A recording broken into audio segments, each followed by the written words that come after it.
Namaste. Namaste. Welcome to the third edition of the Global Festival of Oneness, organized by Advaita Academy, celebrating the life and works of Adi Shankara. We will start with a prayer. Sada Shiva Samarambham, Shankaracharya Madhyamam, Asmadacharya Paryantam, Vande Guru-Paramparam. Welcome to the second session of the Prashnottara Ratnamalike, shared with us by Neema Majmudar. For those who didn't attend yesterday, I'd like to just give a short introduction on the speaker. Neema Majmudar has studied Indian philosophy with Swami Dayananda Saraswati, and since 1999, Neema ji has been giving conferences and conducting seminars and retreat across the world in the domain of personal development and philosophy. She and her husband, Surya Tahura, have co-authored the book Living the Vision of Oneness, which expounds the ways in which the vision of Bhagavad Gita and Veda can be utilized in daily life. We're very pleased to have with us Neema ji. Welcome, Neema ji.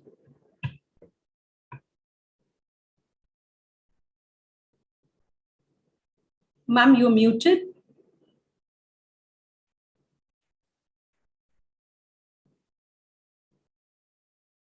Yeah, thank you. Thank you very much, Anuradha ji, for my introduction. Yesterday we covered up to the point Kaha Shuchihi, right? Who is the pure person? And what was said is Yasya Manasam Shuddha. So the one whose mind is pure. And what does pure mind indicate? And what we saw are 4 different things. One is the lack of hatred and resentment, not being totally self-centered, freeing ourselves from jealousy, and freeing ourselves from self-criticism too. So this is, then there is the mind is considered to be pure. Okay. Now, the next question is, Kaha Panditaha? Who is a learned person? Who is a wise person? So this is interesting. What I want you to pay attention to as we are going along, how discerning Adi Shankaracharya is. This particular who is a Pandita, one can go on expounding and one can talk about so many different things, but he answers in like such short, in a cryptic way, but they are so profound and they require a certain explanation. This is mastery, right? He can write commentaries and he can make elaborate things, and he can write pages and pages, and he can also be very brief. And that is what we call a mastery, right? So Swamiji used to say that I can talk about a given subject matter for 5 minutes, for 10 minutes, for 1 hour, or for days, because there is so much depth of knowledge which enables you to expand. And at the same time, right, it's not like you go on expanding. If you want to make it short, then you can do that too. That is complete mastery, right? So here we are seeing Adi Shankaracharya not as a commentator, but somebody who is able to answer questions, very briefly, very succinctly, without giving up any depth, and keeping the whole vision of Vedanta in mind, so this is the mastery. Okay, so now let me pray. Let me start with a prayer before we do this. Om Sahana Vavatu Sahanau Bhunaktu Sahaviryam Karavavahai Tejasvinavadhitamastu ma vidvishavahai. Om Shanti Shanti Shanti. Om Shankaram Shankaracharyam Keshavam Badarayanam Sutra Bhashya Krutau Vande Bhagavantau Punah Punah.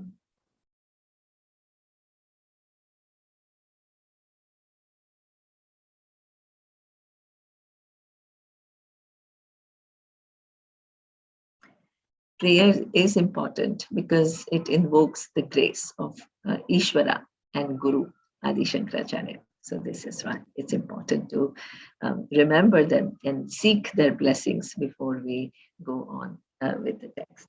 Okay, so Pandita Hakaha says Viveki. And what is Viveki? A Viveki is somebody who has discrimination.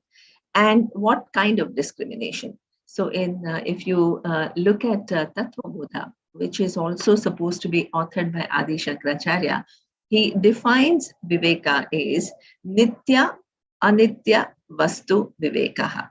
So what does it mean? That in life, when you live, right, you need to be a little bit aware of what is it which is nitya and what is anitya, what is permanent and what is transient, right? So why do I need to know that? I need to know that because my search is for permanent. I want fulfillment. I want happiness. Then suppose somebody asks you, when do you need happiness? Do you need today or tomorrow? Or do you need, a day after tomorrow? Do you need it when you're at home or when you're in your office or when you are outside, with your friends? So, these questions, they make us laugh because you don't have to think about when and where do you need this happiness or fulfillment or sense of completion. You want it always. So that means you are searching for permanent happiness, and what world can give you. It's not the world is bad or anything. It can give you only anitya. Anitya means transient, things which come and go, because things are designed in a way that nothing stays constant. So who is a Pandita? The Pandita who discerns that what I'm searching for is something permanent, and what world can give me is something which comes and goes, which is always fluctuating, which is always in a flux, which never stays constant, I can't hold on to anything. And therefore, for this search of mine, which is permanent, there must be some other solution. It can't be this way. This way, even if I intensify this search, there is never going to be, an answer to that. And then you become a Pandita, a discerning person.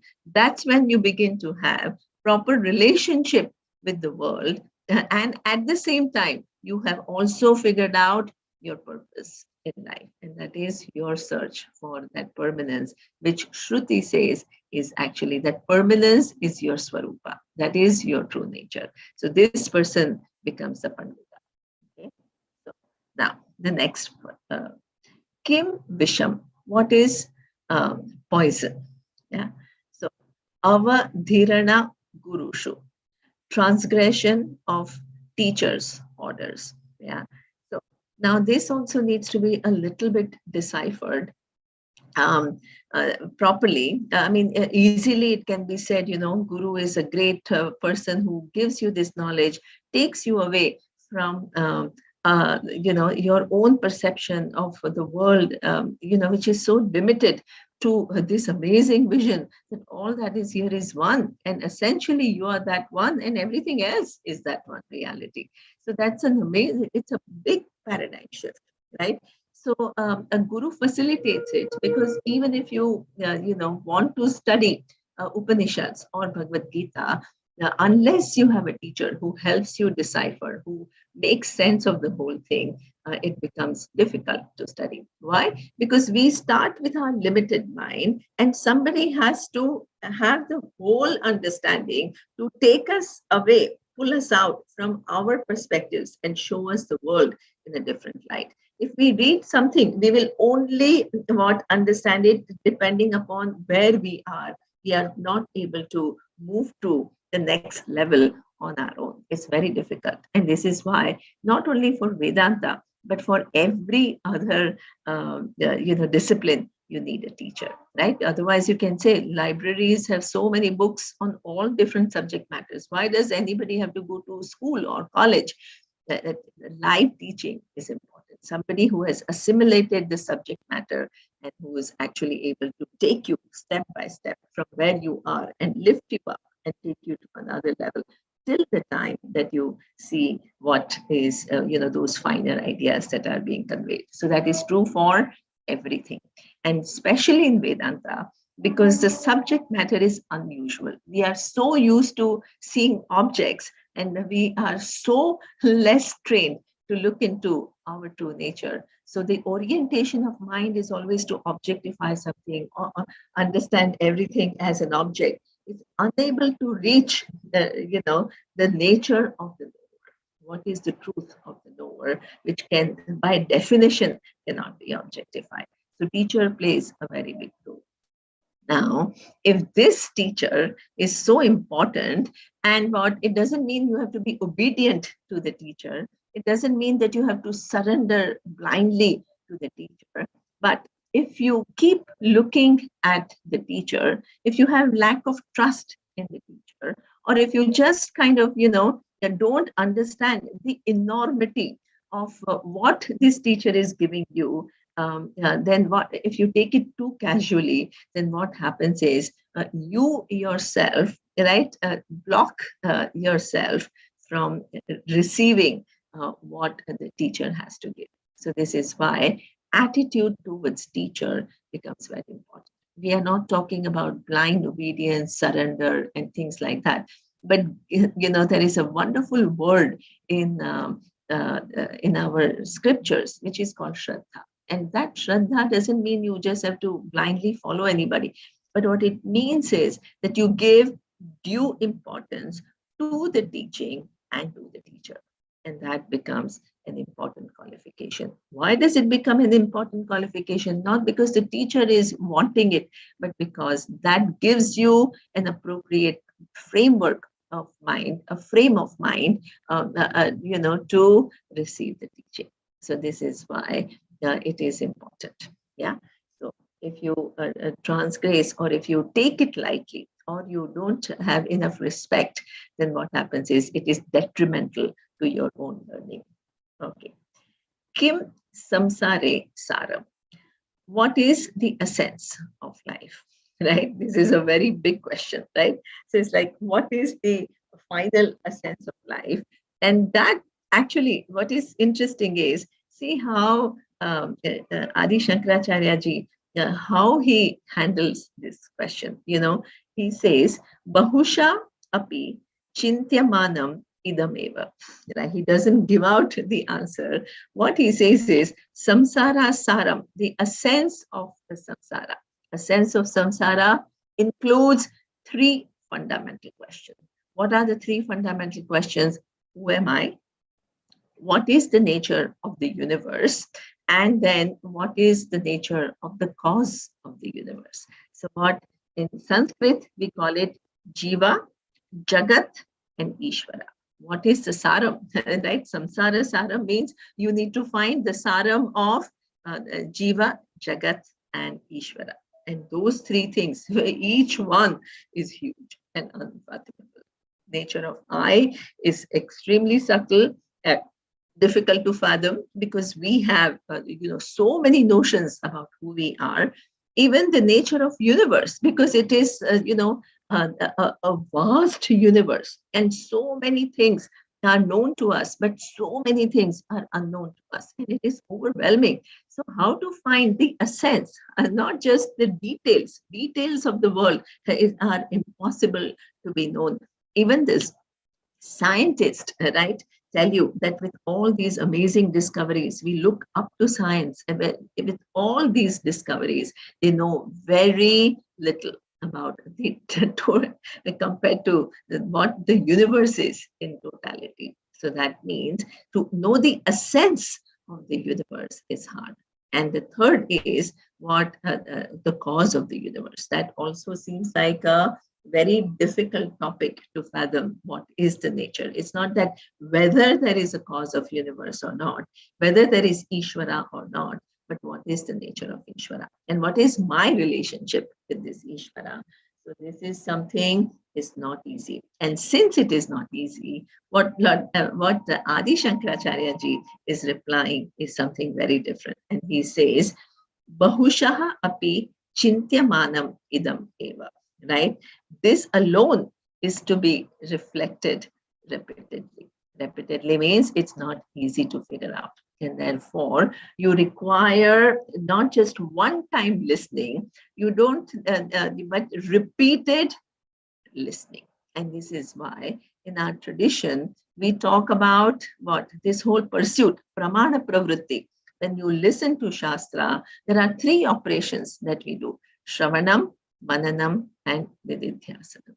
Right? People say that, oh, we have kept hearing, this reality, but suppose you have to talk about this reality, or if somebody challenges you, right, and asks you a counter question, what is your ability to assimilate, or to actually reply to that person, so that's when you start fumbling. And as you start fumbling, what seems to you as a subject matter that you have understood and that you have reflected on and that you have heard multiple times, you get an insight into that your knowledge is superficial. It has not percolated. It has not been something which has been deeply understood. And this is why this pursuit requires repeated engagement. So Shravanam, punah Shravanam kurya.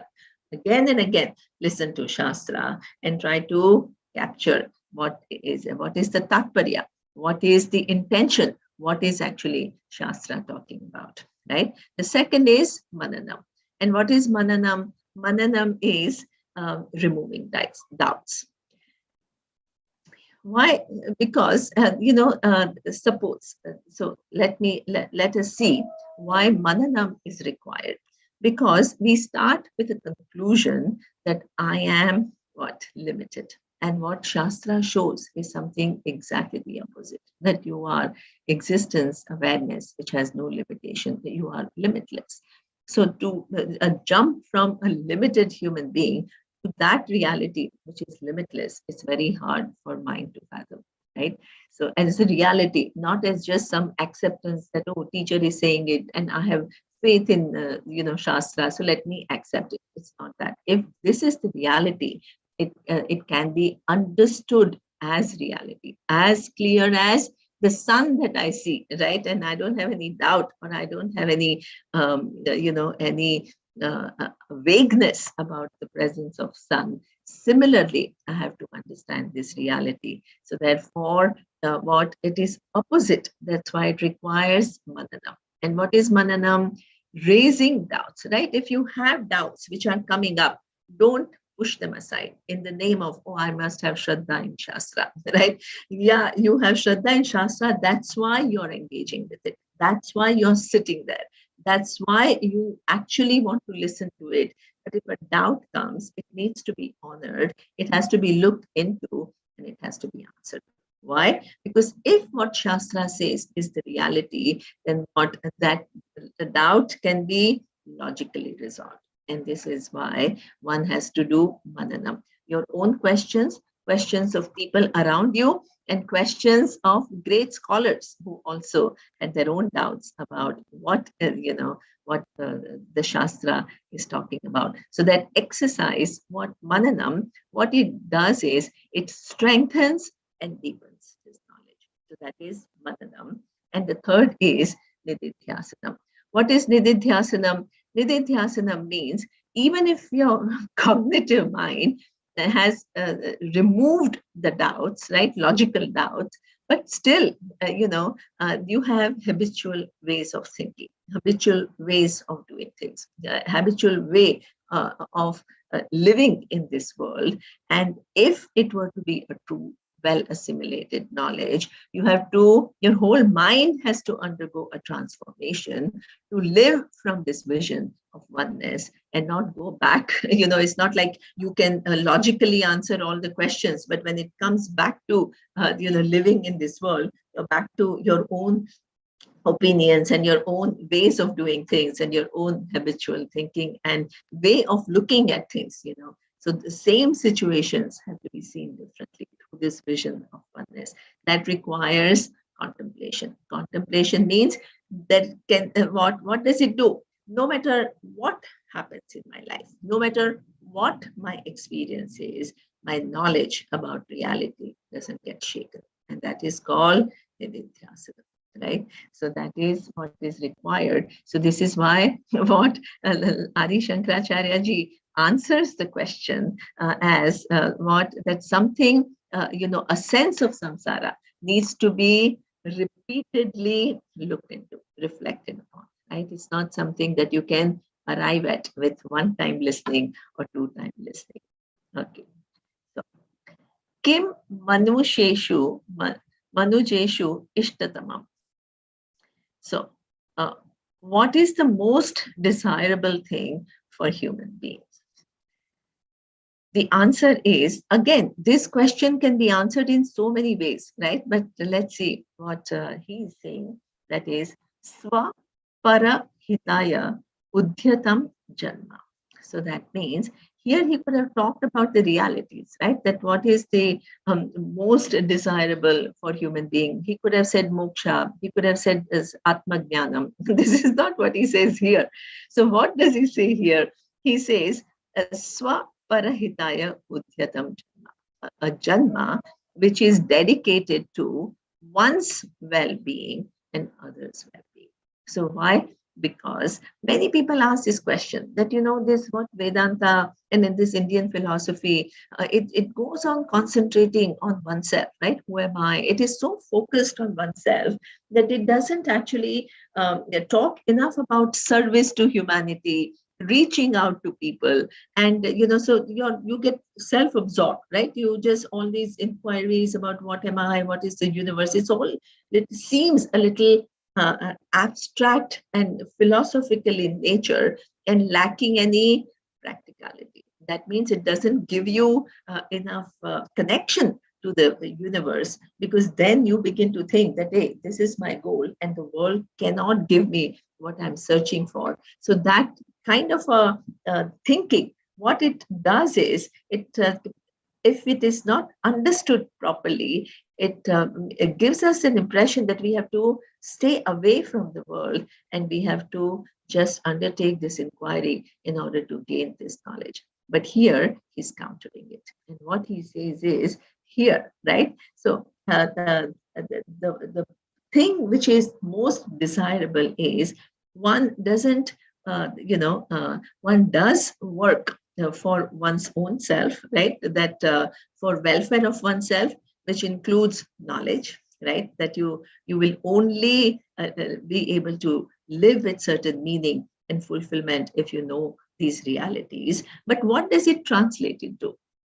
It translates into your own needs, your own, insecurities as they go away, as you feel comfortable, as you begin to connect to Ishvara, as you begin to hear the nature of yourself as fullness, this wanting person, this fighting person, what kind of reduces. And as, that insecure person, a grabbing person, as it reduces, what happens is the same person naturally what begins to reach out to others. Why? Because in this knowledge, this reality, which is the final truth, is not only your truth, it is the truth of everything. And it is truth of everyone.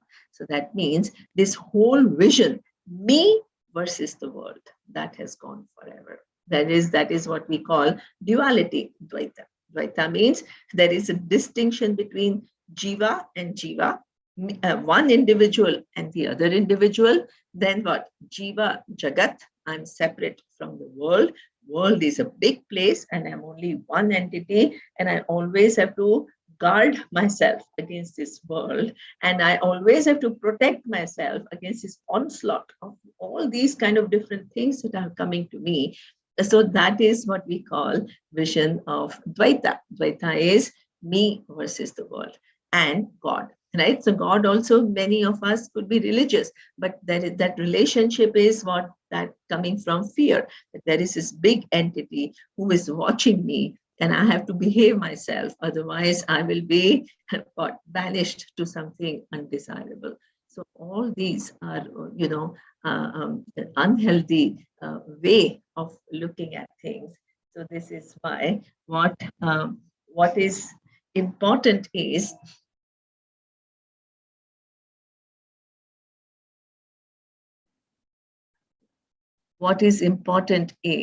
that you listen to this Shastra, and what it leads to your expansion. It leads to your expansion. You begin to see the whole world as expression of one reality. And therefore, by paying attention to yourself, that me versus the world goes away and it is replaced by vision of oneness. And as it is replaced by vision of oneness, then what will you stay away from, right?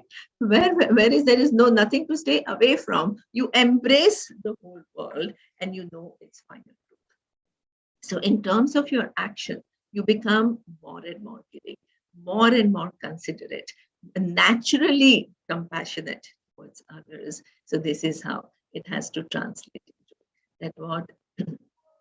that what is the most desirable thing for a human being is, as a result of this inquiry about who you are, you become a very big person, a person who's able to accommodate, the person who's able to reach out, the person who's compassionate, and not somebody who's withdrawn. Right? So this is something which Adi Shankaracharya says, that this creates a real, real assimilation of knowledge, is not leading for you to stay away, but embrace the world, not as the world as you saw earlier, but as all what expression of one final truth. So therefore, that fear of the world or wanting to protect yourself from the world, that goes away and you begin to embrace everything and be kind and compassionate. So this is what Adi Shankaracharya says is most desirable.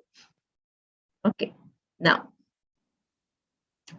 Madireva Moha Janakaha Kaha, right? What is that which Moha is delusion, which brings about delusion, like Madira. Madira is liquor, right? Alcohol. So what deludes you completely? So here it is interesting. The answer is Snehaha.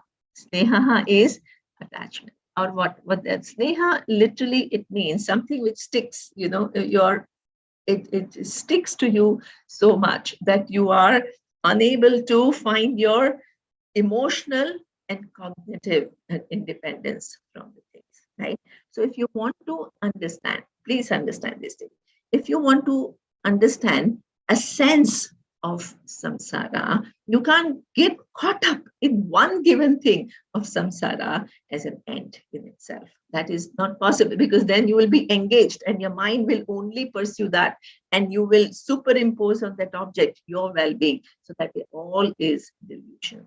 So that means world is what it is. In fact, according to Vedanta, world is all manifestation of Ishvara, right? In Bhagavad Gita, there are so many chapters. It's chapter 10, chapter 11, where Lord Krishna very elaborates on him being everything, right? So there is no such thing called staying away from the world, but it is converting the vision of the world as a scary place, or something which completely draws you into a world which is just nothing but expression of Ishvara. And if it is expression of Ishvara, you don't want to go for a given thing. You want to go for whole of Ishvara. You want to understand world as the manifestation of Ishvara and not get caught in one given object. Because what happens when you get caught in one given object? When you get caught in one given object, your buddhi gets deluded. Why? Because you begin to attribute your fulfillment, your permanent fulfillment, to that object. And then somehow your mind creates a scenario that somehow this is so important for my well-being, at any cost, I must have it. So if this is the thing, then what will happen? Even you will work really hard to get it.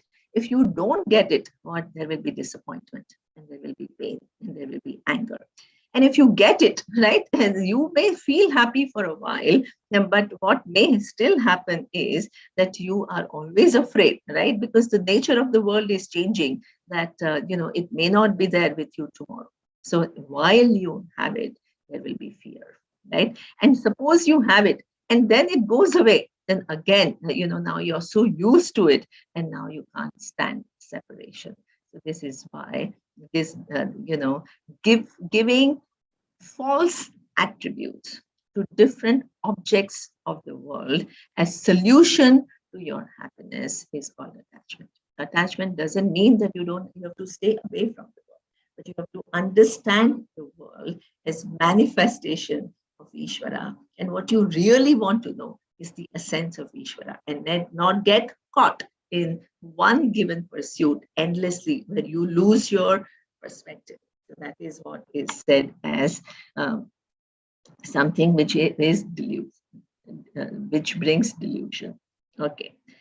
Kecha dasyamaha, who are thieves, right? Vishayaha, who are thieves. So thieves are not people who come, to your home and take away objects.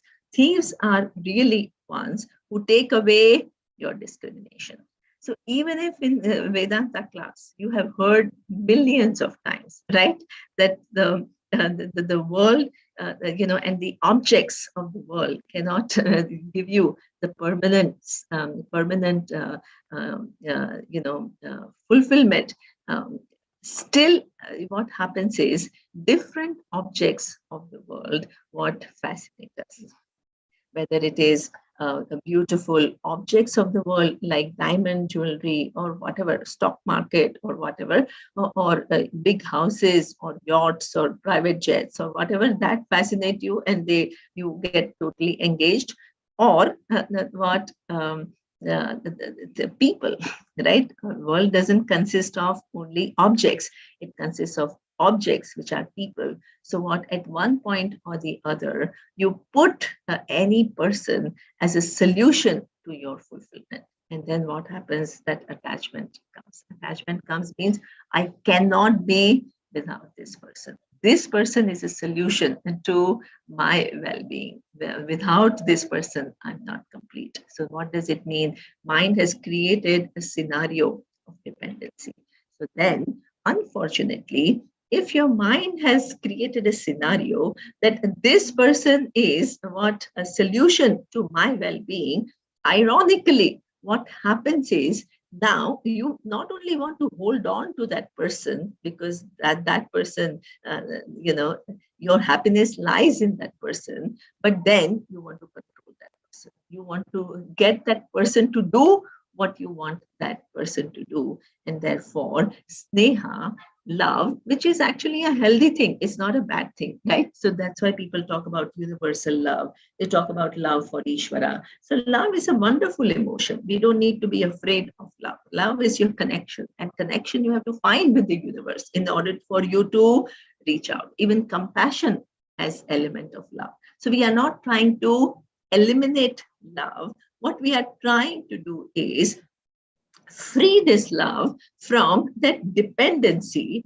from that thing that this is a solution to my needs, and then holding on to it and trying to control it. The minute you want to hold on to things which are changing and you want to try to control things and make them behave as you want them to behave, that's when all the disappointments start, right? So this is what you want to free yourself from, and that is what attachments, which are loss of perspective with reference to objects, with reference to people, and also with reference to situations. Situations, also change, right? Sometimes they are pleasant, sometimes they are a little uncomfortable, and your ability to deal with them and not have so much dependency on situation that your life is like a roller coaster. When something good happens to you, you reach like what? Peaks of happiness. And something unfortunate or something undesirable happens, then you reach rock bottom. So that is what we call a life of what we call this roller coaster. roller coaster ride, right? You want to free yourself from that. Somebody gave a comment, and thank you so much. It is so nice to hear that. Thank you. Okay, now, kecha dasyavaha. Yeah, so that is objects of senses. They take your attention away and they put you in that delusion. Ka bhava valli. Okay. So what is that which keeps this whole samsara going, right? Keeps that, this life of becoming, which means that birth and death. So what is this birth and death cycle? We must understand, right? Otherwise we can keep repeating, cycle of birth and death. That what there's series of conclusions, right? I am small, right? That is the first, that I'm small and I'm lacking. Then what? I need something from the world, which is called tushna, right? Here the answer to bhavavalli is tushna. Tushna is thirst for enjoyment. And what is this thirst for enjoyment? Something in this world will complete me, right? I'm small, I'm insignificant, I'm incomplete. And something that, external will, that I get will, remove this sense of inadequacy or lack in me.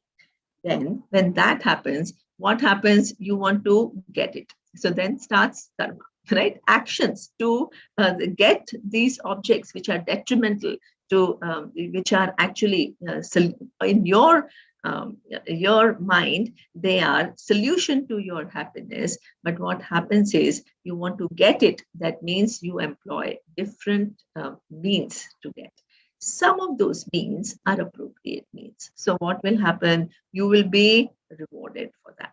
Some of those means are shortcuts and inappropriate. So then you will have consequences for that.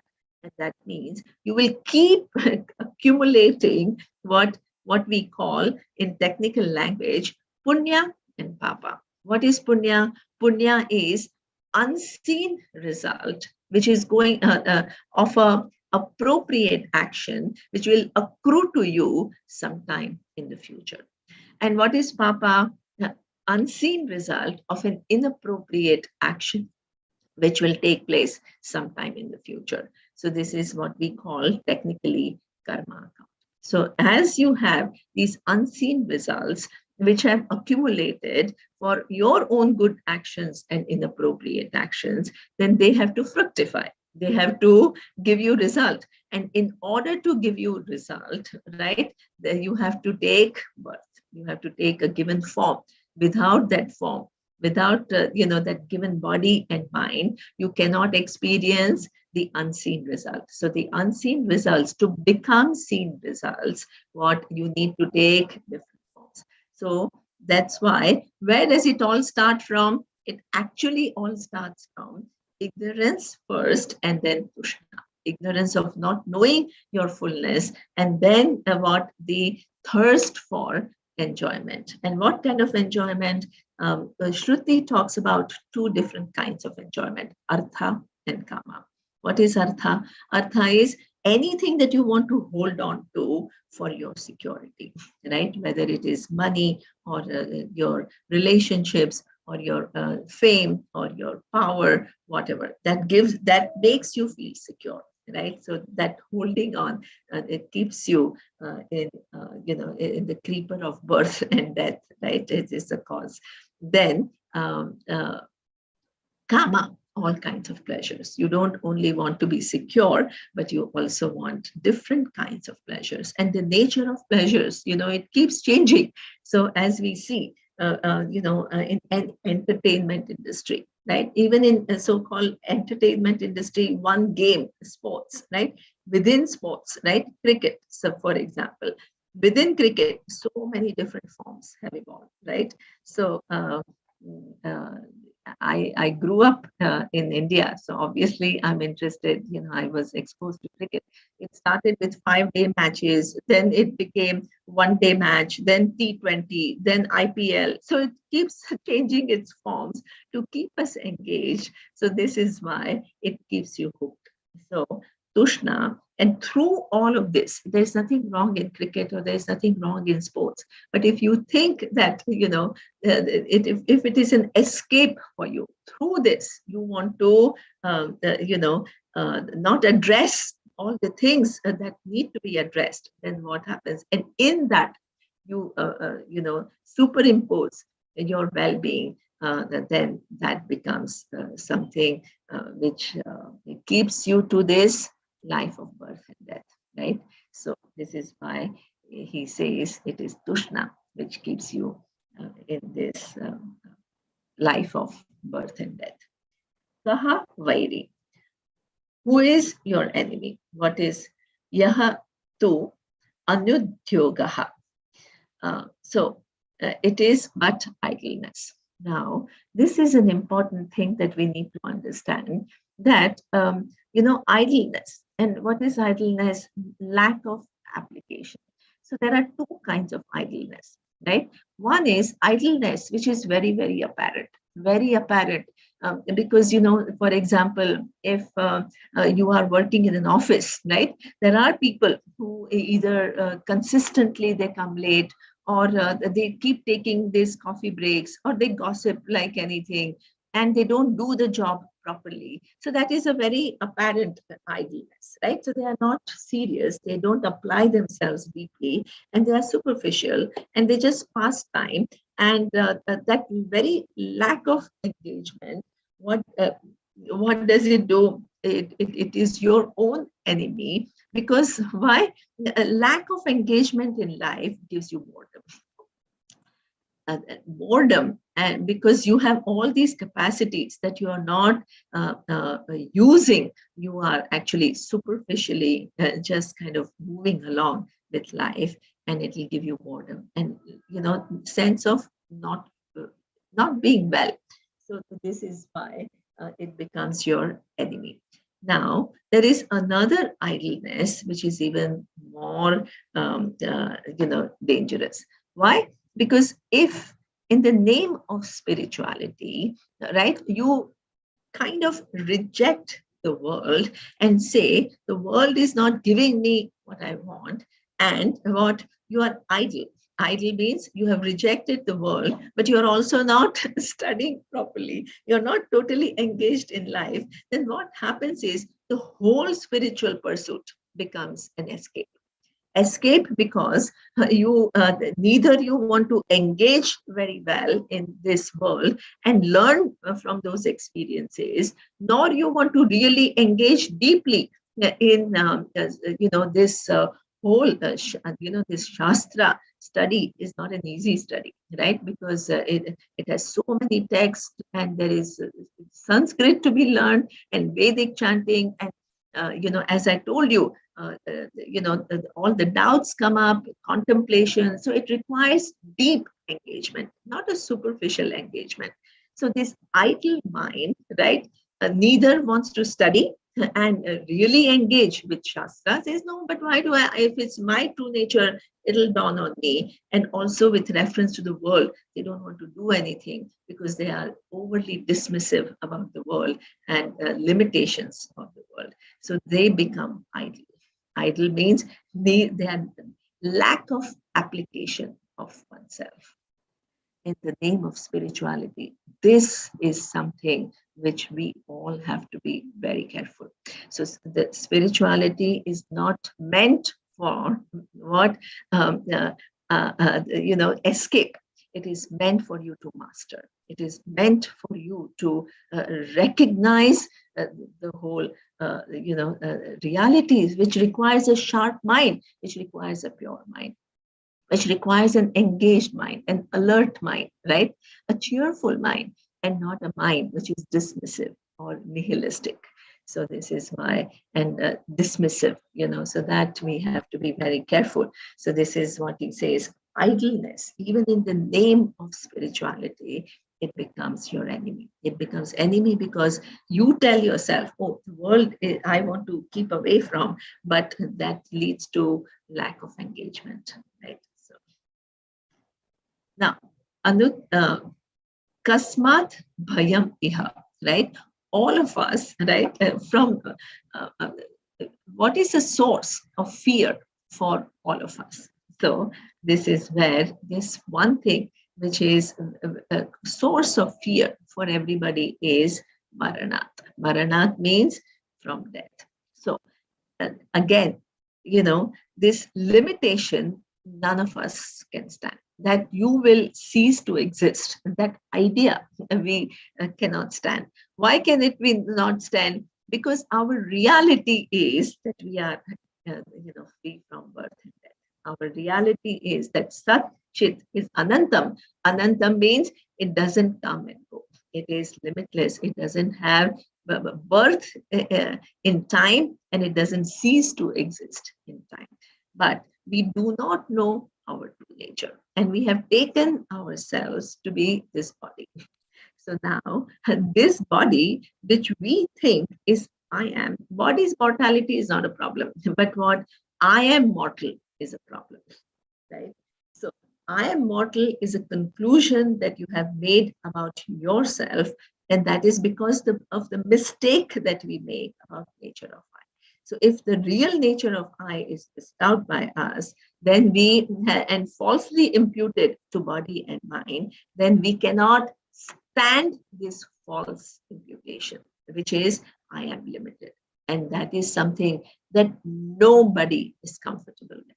Why? In fact, nobody should be comfortable with. Why? Because this is Ishvara's design. That very discomfort, what makes us search for that immortality. If we were comfortable with death, and death being our true nature, we will never search for immortality, right? And we will never get to our true nature. So certain amount of discomfort is what propels you to move towards this search and this inquiry. So that is okay. But also there are some others who they are so captured by the fear of death that they become almost paranoid, and and the whole attempt in life is to just hold on to life rather than doing something which is meaningful, using this life appropriately to move forward in your evolution. So that is also loss of perspective. Certain amount of fear from death actually takes you towards your true nature, but otherwise it can become what limiting for you, and you become so fearful that you are unable to live life, and take life at its own stride. This is where I just have a small story to tell you, because this stayed with me. So when we were in Bangkok, Swamiji had a heart issue, and they did a surgery, so he had to stay on. And after a few days, 3-4 days after surgery, the doctor said you can't fly back to India. So he had to spend a couple of weeks in Bangkok recuperating. And in 3-4 days, he says, I'll start giving classes. And we said, no, but Swamiji, you just had surgery. You have to rest. And he says, I'm not here on this earth to just prolong my life. If my body is healthy, and if I can do things which are meaningful for me, and if I can engage and I can contribute, then I'm very happy to live. But I don't just want to lengthen life just for living long life. The life is also given to you, not just to pull on and on and on and on and hang on to it and hang on to it and hang on to it. Life is given to you for a given purpose. As long as I can live with that purpose, I'm very happy to have this body. But the purpose of life cannot become preserving the body. That is lack of perspective. So this is why here, this kind of a fear that my life, the whole purpose of life becomes prolonging the body because I want to free myself from mortality, is a little bit of mismatch. So this is what Maranat Bhayam has to be handled properly. Now, Anthat Iha Kaha Vishishyate, right? Who is worse than the blind person, right? So here, what is the answer? Ragi. The one with attachments. So what does it mean? Blind. What does blind signify? That you lose your perspective. That is blindness, right? You don't see what is apparent to others. You are not able to see.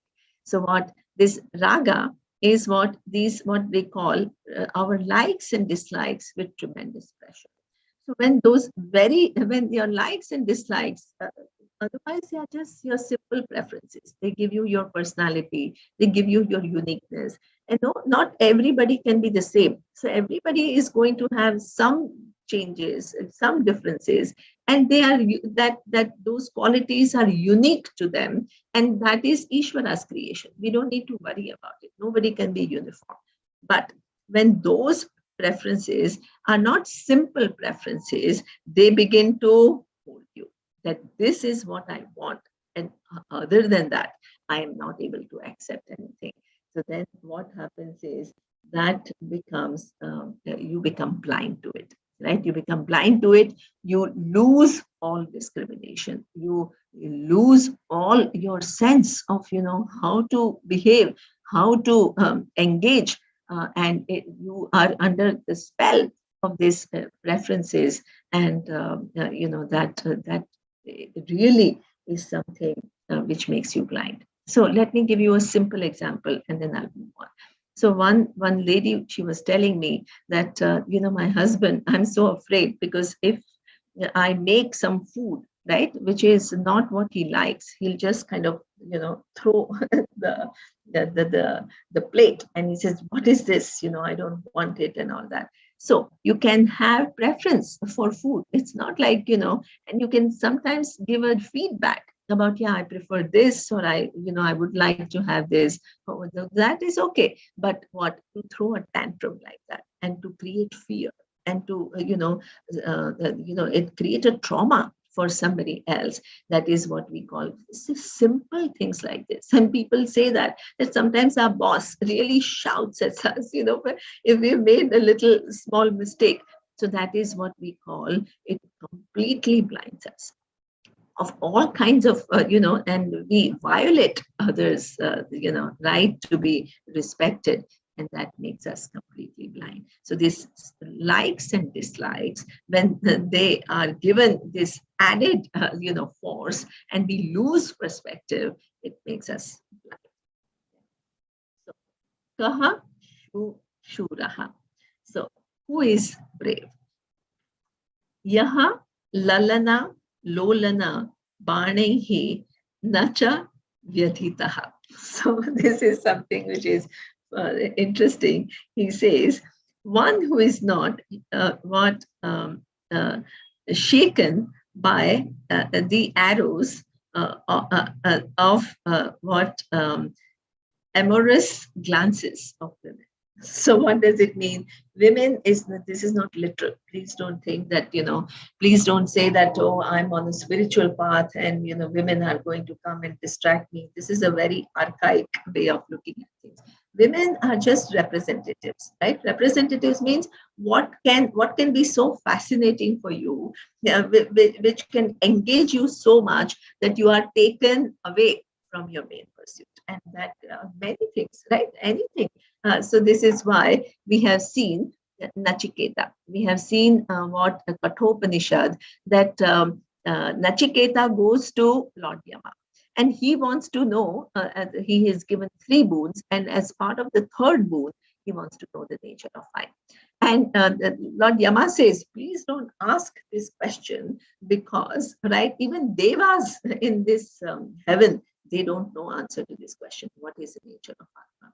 But don't worry, you give up this question and I will give you everything beautiful. I'll give you a long life. I'll give you a lot of money. I'll give you a lot of power. I'll give you beautiful objects. I will, and you will have a long life. You'll have a healthy life. You'll have children, grandchildren, and you'll enjoy everything. But give up this question.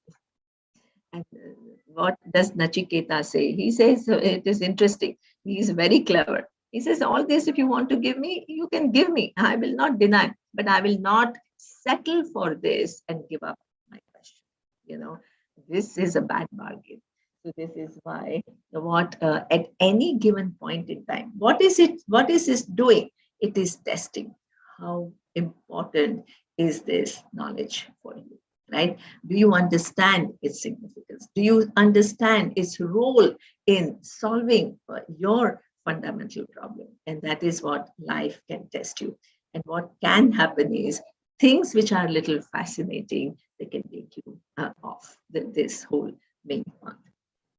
This is why, who is brave? The brave is, right? All these temptations which come along the way, you are not getting carried away by that, and you don't lose the focus. So that is what is this person is considered to be brave, right? So look at this. The definition that we have of a brave person is what? Or the person can face whatever. Here, the brave is the one who is able to keep the goal as moksha and not get tempted by other pursuits as the main pursuits. Not that they have to be given up, but they can be converted into means to an end and not an end in itself. If you make it into an end in itself, it is called loss of perspective, right? So that person is a brave person who doesn't get, swayed in this direction, in that direction, keeps the focus on the main goal. Okay, now, Patum Karnat Jalibihi Kim Amrutam Iha Yujyate, right? So, what is fit to be heard like nectar by the ears? What is nectar for the ears, right? What is it that you hear and that is, it is beautiful, and that is Sat Upadeshaha. That what? The reality. The reality is the most pleasant to hear. Why is reality the most pleasant to hear? Because, right, it tells us that I am who I am searching for. I'm searching from freedom from limited existence, right? That I think that I'm a mortal, but I'm my existence never ceases to exist. I'm that existence. That I'm searching to be, person who knows things. I can't stand ignorance. So whole life I keep collecting information and keep processing information to feel that I have mastered life a little bit. I know things. Then what this knowledge says is you're the very content of knowledge. And what is this content of knowledge? Your awareness. Without awareness, there is no knowledge of a specific thing, right? If you want to know anything, whether it is quantum physics or it is genetics or it is biology or it is any art, history, any knowledge that you gain, right? What is the precondition for gaining any knowledge? That the content of every specific knowledge is awareness. So you are Gnana Swarupa. You are Gnana Swarupa. You are immortal. You are the Gnana Swarupa, and you are limitless. Why? Because you are not the content of one individual. You are content of everything. And this is why when you hear this, right, it is so pleasing. So, Swamiji used to say that every interaction with the world that I have leaves me with sometimes hurt or some scar or some sense of incompletion. And hearing Shastra, Sat Upadesha, what makes me feel at least for the time being so complete, so free from that being a wanting, lacking, dissatisfied person. Because in the vision of Shastra, you are that final truth of everything. From where to where, right? Where what we think about ourselves as this helpless, struggling human being, and what is the vision of Shastra about us, that you're one with this final, you're the final truth and one with Ishvara. So this is why this is Amrutam, right? For the years, this is Amrutam, right? Now, the one thing that we have to understand that initially what Shastra says may seem so unfamiliar because it's so different from how everybody thinks and how we think. So it may seem very abstract. very inaccessible, very improbable, right? But what we do need to tell ourselves at that time is, with my little mind and the way I have processed the data, this seems very far away. But right, this is what I really want. And what Shastra says is, this is already who you are. It's not like you have to produce this reality. It is already the case. So what you have to switch, and you have to challenge your mind and say, this kind of a thinking that I have is not serving me. It is not taking me. It is not giving me what I want. And this body of knowledge, it tells me what I want to be. So why don't I give it a try? Why don't I, try to see what it says? Why don't I engage with it deeply? So that is what you have to, and make it something which where you develop this love for this listening, and your mind doesn't resist it as something which is improbable, inaccessible, too far away, too esoteric, right? So when your ears begin to love it, that's when you have actually progressed, in your pursuit. You overcome the initial hurdles. Kim Guru Tayam Moolam, right? What is the cause of greatness? Yat etat aprarthanam nama. So that which is known as not asking for favors, right? So that means we have needs in our life. And generally what happens is, we try to, this is something which is very common, right? When we interact with people, our drishti is, who can be useful for us? And whoever we think is useful for us, we want to court them.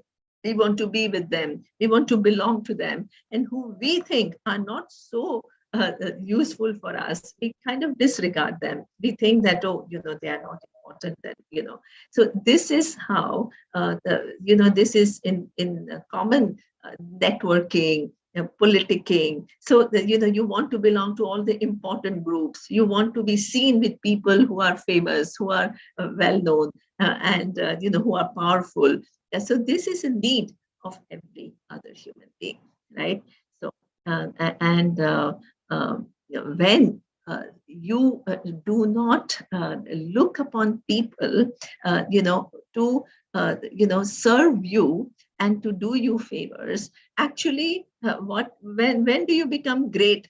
When you become great, when you actually contribute to their lives. Instead of looking for people to complete your life, what happens is, the focus is, what can I do for others? How can I help them out? How can I enrich their life in my little way, to the extent that is possible by me? That shows your greatness. That means you have switched around. What is switch around? Instead of people becoming what source through whom you want to complete yourself, you start contributing. So I read one book which was very beautiful. So he says that a spiritual, so-called a real spiritual pursuit, right? How does it begin? It begins by, from becoming, from this person who's always complaining about people and life and situations and constantly, being dissatisfied with state of affairs. One begins to be reflective. And for that reflection, what happens is, you need to little bit withdraw from all these noises and inputs and all that, and think about things. It requires some time. It requires some effort. And then the focus is on yourself. And that's the second stage. What is the third stage? That person, as a result of that reflection, has become mature and has, as I said, has embraced the whole world, and not rejected the world, embraced the whole world as manifestation of divinity. So now that person is back to this world and is comfortable with this world. With all the apparent imperfections, the person sees the underlying, presence of Ishvara, And what happens is the person has settled account with the world, and the world no longer seems like a scary place, but it all becomes what? Glory of Ishvara. So this is what the third stage is. So you're comfortable. Now, what is the fourth stage? The fourth stage is because you are comfortable, because you see the world as Ishvara, then what? You become source of inspiration for others. And that is wonderful. That is just incredible that, now that very world which scared you and you were complaining about, now people look up to you and you become a role model and you inspire people. So this is what we have to achieve and strive in life. And that is what that makes you great. Okay. Kim Gahanam. What is inscrutable? What is difficult to understand? Now, here it is something which is interesting. He's adding a little humor. Sri Charitam, what? The conduct of a woman. So what we have to understand is woman or man, both, right? And what does it show? So this is also very profound. What it shows is that a character of any human being is not as simple as what we think it is, right? So what does it mean? Every human being is multifaceted and a complex being. So you cannot categorically, right, put people in boxes, white and black boxes. So Mahabharata is thus the complexity of human mind, right? And how so-called very good people at times make mistakes, and not good people at times cannot be very kind and generous, right? So this is what we have seen, that Yudhishthir, even though he was a very noble human being, what he had certain vulnerabilities where he, agreed to play the game of dice, and he kept losing, and he could have stopped any time, but he was pulled and pulled and pulled, and he just lost everything, including his own self and his wife, and so that is what we call the life is little more complex than this, what? Black and white. So each human being, but that doesn't mean that we talk about Yudhishthir lowly, and we don't say, oh, he was so misguided and all. He, in spite of being so good, what at times, he made major mistakes which had huge repercussions, right? And similarly, what Bhishma, he was a very exalted person, but he had taken this vow. And what was that vow? That I'm going to protect Hastinapura. And he was just, only thinking about that. And in the end, there is a dialogue, which is beautiful dialogue, when he himself says that I misinterpreted my vow. I had taken a vow to protect Hastinapura, the kingdom. I should have interpreted it in that way, but I interpreted it in a way that I have to protect the king of Hastinapura, and this king, my loyalty was towards the kingdom, not any person who had, through inappropriate means, had usurped the kingdom. So this is what happens is sometimes good human beings can also make a mistake. And sometimes, right, like person like Duryodhana, who was otherwise so greedy and all, but at times he was kind to Karna. When Karna was, insulted by everybody else, he stood by him. And he saw his talent. He may have his own agenda for it, but what happened is he saw and he made him his friend. So this is what we call Stri Charitam or any Charitam. Every human being is complex. And the same thing, like even at our level, sometimes we are very kind and sometimes something triggers us and we shout and we scream. And, sometimes we are able to withstand difficult situations. Sometimes we completely break down, right? So this is what is complex. It's complex, and that has to be recognized. Any charitra, they're not three only, right? Not only men or women, everybody, to totally fathom a human personality is difficult. Why? Because we are, at times we have contradictory behaviors, right? And we are not always very consistent in how we think. And that is how human mind is, right? So this is why to fathom, right, antakarana shuddhi becomes difficult.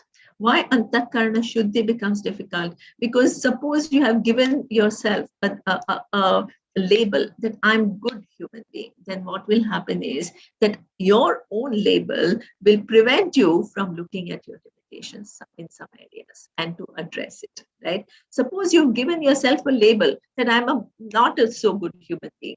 And no matter what, you yourself keep saying, oh, I can't become so nice. I can't become compassionate. I cannot get this knowledge. So you yourself keep yourself in a very limited,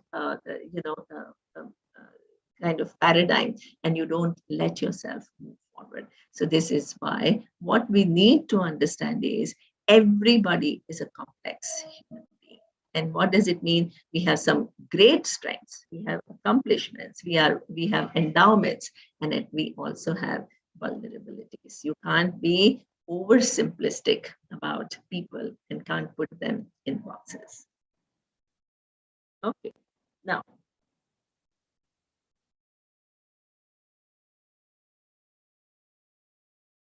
kaha chaturaha, who is clever? Yaha na khanditaha tena, right? The one who is not won over by that man and woman. So what does it mean? That the complexities of human beings, right? And then what happens is that again, human beings, they are accompanying you. They are accompanying you. So many different kinds of human beings enter your life, right? Some of them support you. Some of them show you so much love, selfless love. Somebody, gives you a little difficulty. Somebody you think has really, done something actively to harm you. So all these different characters of human beings, right? All these characters, all of us experience in our life. Then what we do need to, something very attractive, right? Sometimes somebody I have seen, they were so loved in their childhood, but they were almost spoiled. And or they were overly controlled or overly protected. And through that, over love or being spoiled, it didn't do them any good. What it made, they were not able to have enough resilience towards challenges of life because they were overprotected, right? Or over loved.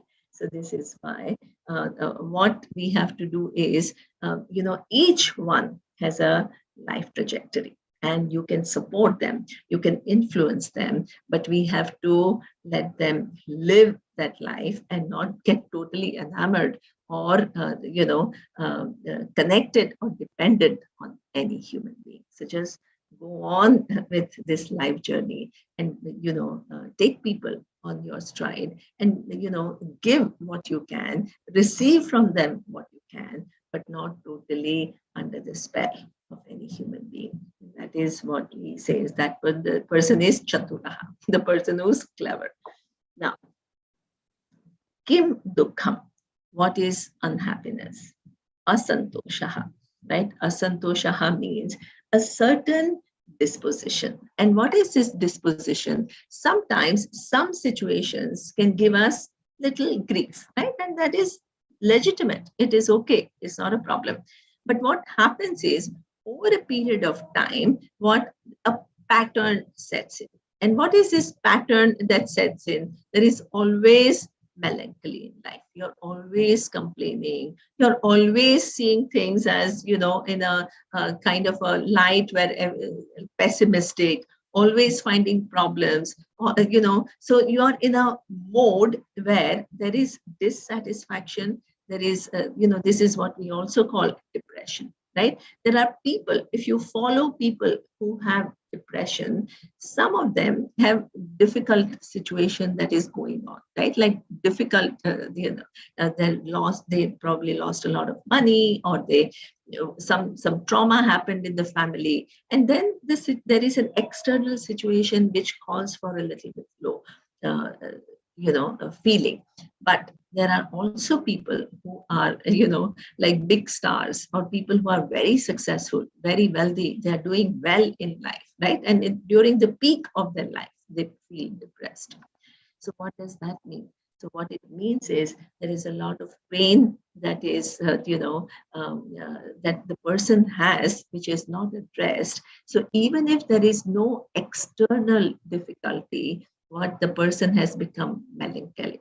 What melancholy, which is, everything nothing seems interesting, nothing seems to excite you, nothing seems to kind of, give you any cheerfulness. So that is something which causes unhappiness. Because even if external situations are pleasant, what has happened is you always find this, feeling of lack, always that dissatisfaction that continues, that becomes your orientation, and that causes dukkha, that causes the unhappiness, right? So what he's doing is, we think the external world creates unhappiness in us. What he is showing is our thought processes and our orientations create unhappiness in us. So he turns our attention towards our own thought processes and correcting them, so that life becomes more cheerful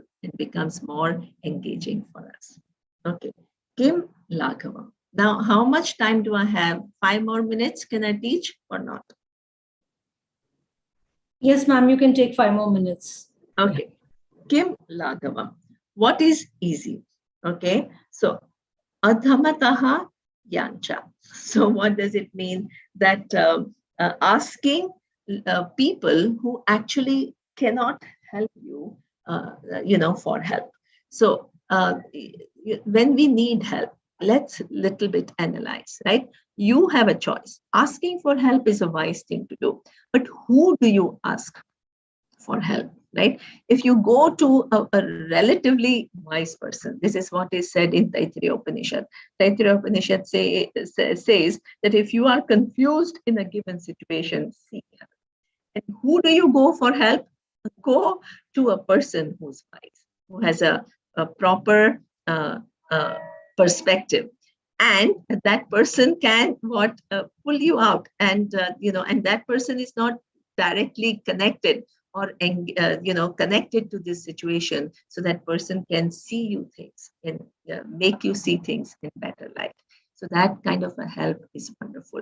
But suppose you go to not that person who is wiser and objective, and he can throw a proper, neutral, light on this situation, but just agrees with you. So you go with a problem, that I have a problem with this person, and that person just agrees and tells 3 more stories about that person, that how this person is bad.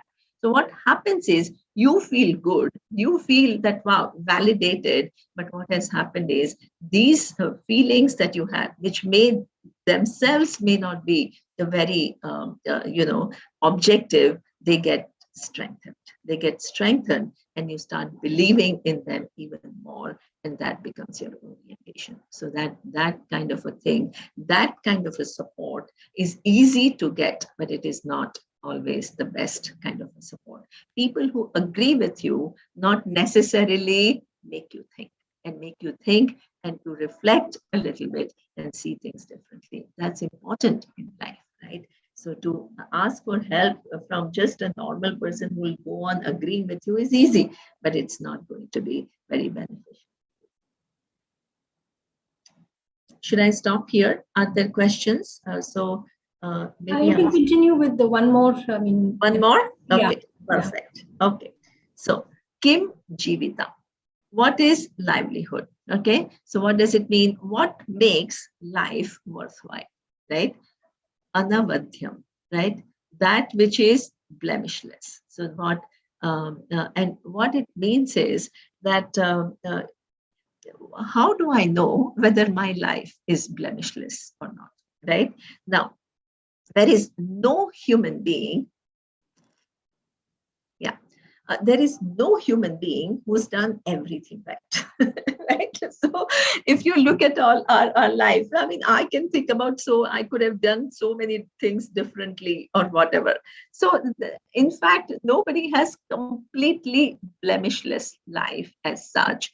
But either what you can do is, those lack of perspectives, either you pay attention to them and reflect on them and correct it, then it's wonderful. Because what has happened is you have made mistakes, but you have not covered them up. You have not put them under the carpet, but you have faced those mistakes and you have moved on. You have learned from them, and you now say that I have to change my course. And that is something which is beautiful. That is beautiful because you don't blame yourself and you acknowledge the mistakes, but you are not right. You learn from them and you move on. So that is called blemishless life. So this is where Swamiji used to say that if you have sadness, or if you have confusion, or if you have anger, right? What is a simple person? A simple person says, yes, I do have it, and I want to address it, and I want to overcome it, and I want to move forward with my life. That becomes a simple person, and that person can be helped. But if you have these things and you yourself are trying to hide it, or you yourself are trying to deny it, or you yourself are trying to kind of, bypass it, then, or, project all these little confusions that you have onto the world, then you are a complex person. Complex person means you are not even aware of what is going on with you. That is real blemish. Blemish means there is so much confusion that there is a kind of lack of perspective. You have lost any kind of mastery, and that is blemishful life, right? But if you have shortcomings and if you acknowledge them and you address them and you face them and you move forward, then that becomes a blemishless life. Not that you have not done anything wrong, but you have actually used those mistakes, and you have moved forward and you have learned from them. So, Kim Jangayam, right? What is unintelligence, right? Pathataha api anabhyasaha, not repeating what is learned, right? So that is what we hear in this text, right? So sometimes they can be, we are inspired by it, but when we go back, then there is lack of reflection. We don't think about it, and we don't try to apply it in our life, right? Or it's such a big study like Vedanta, right? You don't engage fully. You just want to, it becomes something which is, yeah, okay, it feels good to hear it, but you are not deeply thinking about it. Then that is what we call it is unintelligent, because you're given this wealth of knowledge which is so potent. It is capable of transforming you and making you achieve what is really desired by you, and you waste away this. That is this opportunity that is called unintelligence. You have intelligence and you don't use it sufficiently. Kaha Jagarti, who is wakeful, Viveki, the one who discriminates. And what is this? This, in technical terms, it is called Purushartha Nishchaya. What is Purushartha Nishchaya? That what am I searching for in life, and understanding that Artha, Dharma, not only Artha and Kama, securities and pleasures, but even Dharma as such cannot solve my problem, right? Being good is wonderful. It serves as a foundation, but it's not an end in itself. Being good only paves the way for you to recognize oneness. And that is really the final goal. So that if you have that Purushartha Nishchaya, then you are what? You are wakeful, right? Kaha Nidra. Kaha Nidra. What is sleep? Mudataha Jantaha. The lack of clarity that people have about life, right? So they, false attributions, dependency, judgmentalness, self-criticism. So all these keep you in a, very limited kind of understanding, and also that makes you suffer. So this is why this is called sleep. Sleep means you are given the buddhi to discriminate. You are given potential to find the final purpose of life and move towards it, but you remain in your little bubble and you are never coming out of it. So this is called, wasting this whole life, right? Playing with shadows and never coming to the realities. So this is what is called Nidra. Okay. So we finished 10. Thank you so much, Neema ji. That was wonderful. Through those pithy question and answer sessions, you led us and made us understand what is intelligence, what is ignorance, and who is our enemy. I mean, really, all these are so brilliant, actually. And then you very nicely ended. The last one is, who is the most unintelligent is the one who doesn't reflect and repeat what has been studied. And we want to ask you, till the next Saturday that we will meet you and learn about this text, what should we do to assimilate what you have taught us over these 2 sessions? I think the way I have kind of lived my life, right?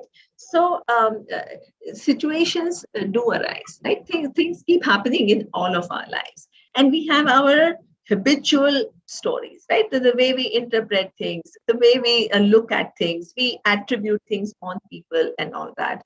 And if you can pause a little bit, and if you can ask yourself that, yes, this is how I feel, but what are the other possibilities?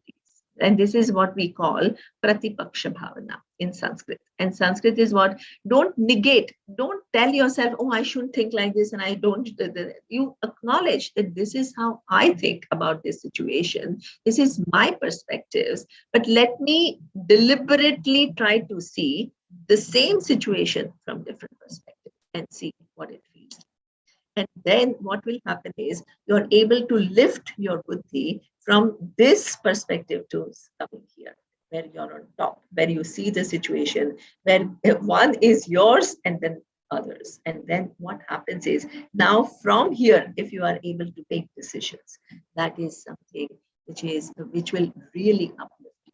And it will free you from your own prejudices, judgmentalness, and all that. Slowly, it will naturally uplift you, rather than putting pressure on you. Oh, I shouldn't be thinking like this. Oh, this is bad. This is good. So that is what we keep on, are hard on ourselves, and we don't invest in wisdom. We have to lead our mind to wisdom gently, carefully, with alertness. So if you can do that as situations arise, what are the other standpoints of this situation before having a very strong judgment?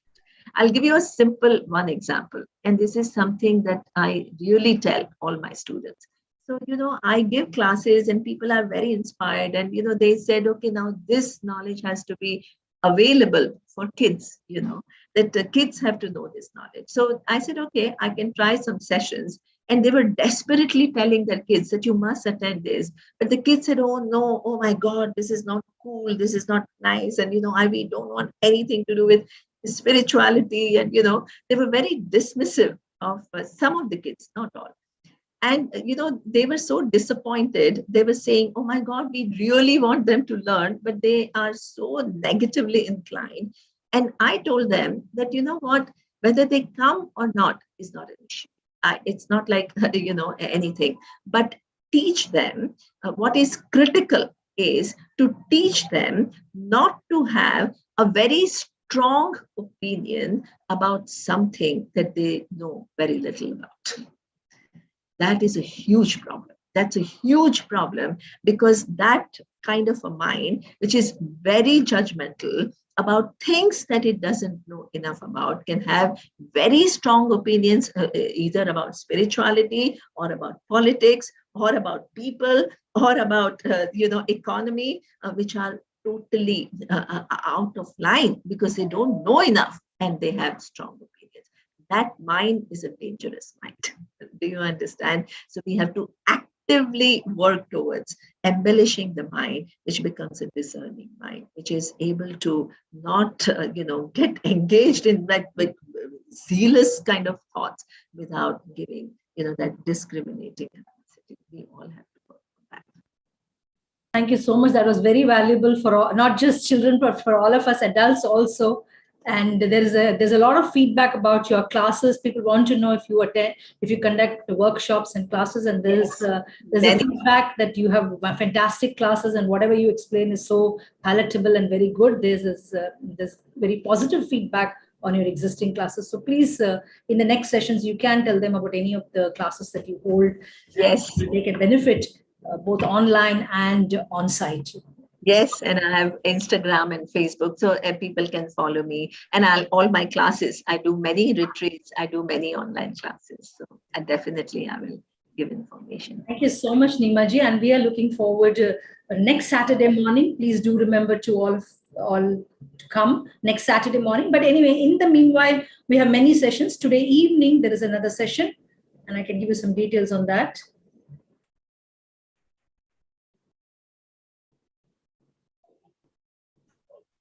Kote, can you?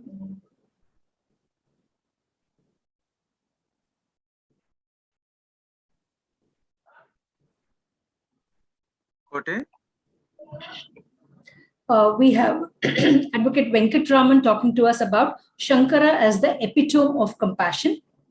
This will be at 7 p.m. India time. So please do come and attend these talks. The evening sessions basically talk about how we can apply Advaita Vedanta in day-to-day life. That is the idea of these shorter sessions. So please do come and benefit from this beautiful learning. Thank you so much, and namaste.